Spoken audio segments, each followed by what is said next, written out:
Hi, my name is Alp. I'm a cloud architect with Microsoft. Today, I want to walk you through the steps that are involved in sharing a report with an external user. By an external user, we mean the user who doesn't belong in my Azure Active Directory or Entra tenant. If you look at this architecture diagram, if I were the provider tenant on the left-hand side, and I want to share a reporting artifact of Power BI that lives in my provider tenant Power BI, I must first go and add the external/guest user to my provider Entra tenant. As soon as I add that guest user to my Entra tenant, the user on the right-hand side from the consumer tenant receives an email invitation.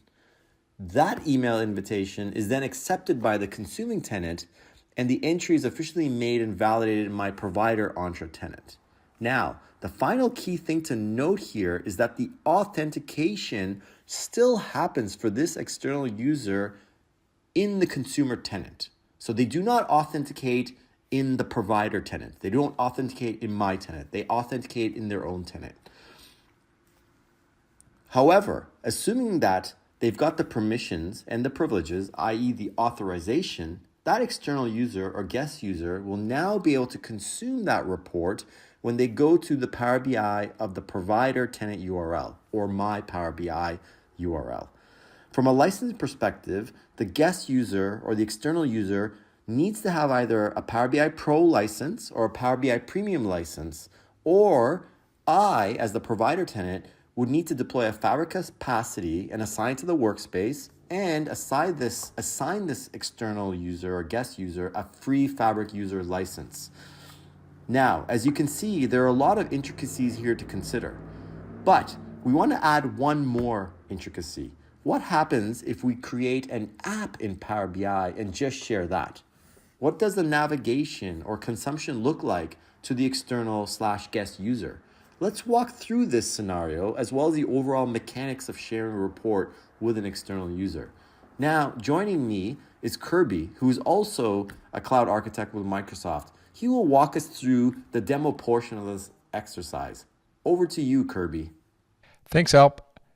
So here I am in my Azure portal, and I'm going to click up in the search bar and type in the word Entra.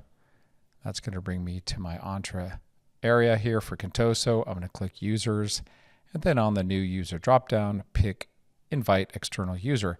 And this is where I'm going to type in Alp's email address in the first box here.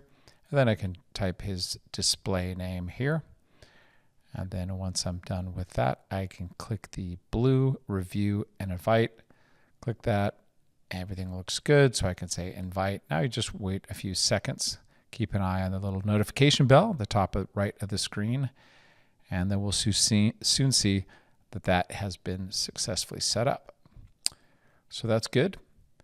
Now what we want to do is go to Power BI, and we're going to go to the modeling section because we want to assign a particular role. We want to make sure that all Alp sees is in this one table, dim product. We only want him to see the English product category name value bikes.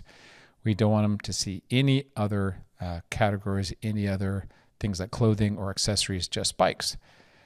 So if we click that now, we can test what that would look like. So now we can see that Alp in this role will be restricted to just bikes. And now we'll unclick that.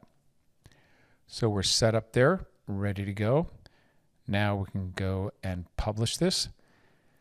Publish this out to the workspace called New Workspace.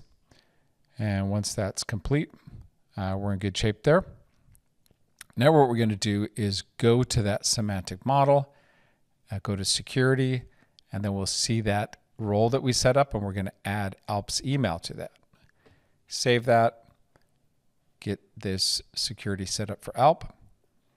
And now the last thing we're going to do is create an app that's going to contain this report. So we'll click the new item, search for app, type in the app name, we'll call it Demo App 2, and then create that. Just give that a few seconds. Now this is going to be an empty app, so we have to add some content. We'll add this same report that we had published to the workspace. here we are, same report. You can see it's showing all three categories: clothing, accessories, and bikes. But that's okay because we're restricting ALP's access to just the bikes through row level security. Okay, so now we're going to, at the app level, add ALP. We will not check allowing him to share that, but now we have successfully added ALP's email address, his Entra ID to that. Now here is ALP's inbox. He's looking at his email, and the first thing he's going to do is accept this invitation as an external user. That's the first step in this process. This is my domain. This is my Azure environment, giving him an invitation as an external user. He clicks the accept invitation and then clicks the accept to allow the different permissions that it's going to be tracked as part of that external user. So we're all set there.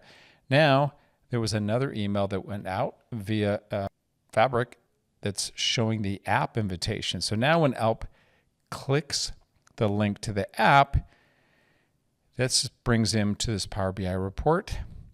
It's going to render, and as you can see under the English product category name, there's only bikes. He's only seeing bikes. So that's how you do it via an app. Now let's try another way. I'm back in my workspace. We're not going to do it via an app. We're going to share the report directly. I'm going to say specific people, don't allow recipients to share. And then I'm going to put in ALP's email right here. And I'll click that. Now he's going to get an email to his inbox. So this is just sharing the report. Here's ALP's inbox. He's going to click the link in the invitation, and it's going to render this same report. Now this is, like I said, not via an app. This is a report directly. The only difference really is up here. If you hover over the workspace name, it's going to show you that new workspace from my workspace, which really is kind of an artifact maybe you don't want to show. Now, he can't click on that because he doesn't have any access at the workspace level, but I thought that would be worth showing just to see the different ways of sharing reports. Hope that helps. Thanks a lot for watching.